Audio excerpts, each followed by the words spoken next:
Un chapitre de la Bible. Zacharie, chapitre 1.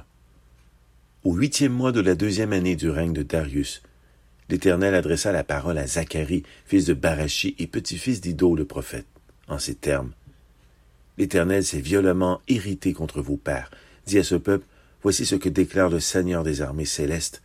Revenez à moi, dit le Seigneur des armées célestes, et je reviendrai à vous, a dit le Seigneur des armées célestes. Ne faites pas comme vos ancêtres que les prophètes d'autrefois ont exhorté en leur disant « Voici ce que déclare le Seigneur des armées célestes. Abandonnez votre mauvaise conduite et renoncez à vos mauvaises actions. » Mais vos ancêtres n'ont pas écouté, ils n'ont pas prêté attention à mes paroles. L'Éternel le déclare. Vos ancêtres, où sont-ils à présent, et les prophètes, sont-ils toujours en vie?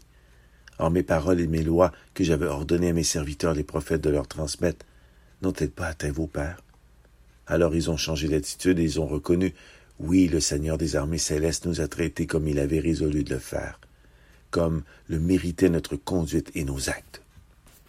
La 2e année du règne de Darius, au 24e jour du 11e mois, le mois de Kébat, la parole de l'Éternel fut adressée à Zacharie le prophète, fils de Barachi, petit-fils d'Iddo.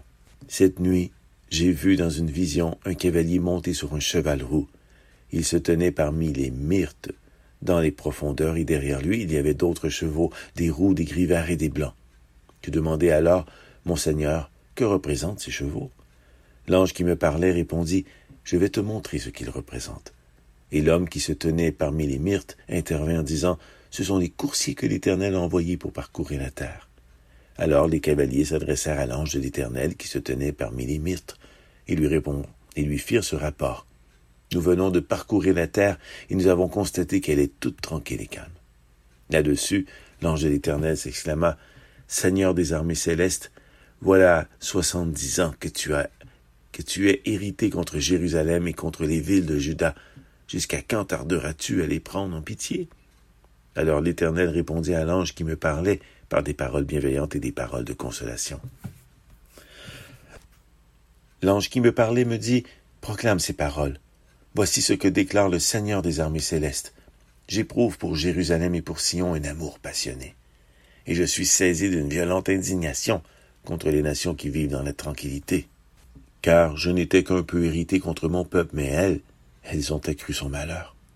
C'est pourquoi voici ce que dit l'Éternel. Je me tourne vers Jérusalem avec compassion. Mon temple y sera rétabli, le Seigneur des armées célestes le déclare, et l'on étendra le cordeau d'arpenteur sur Jérusalem. Proclame encore ce message. Voici ce que déclare le Seigneur des armées célestes. Mes villes déborderont de nouveau de prospérité. L'Éternel consolera de nouveau Sion et choisira de nouveau Jérusalem.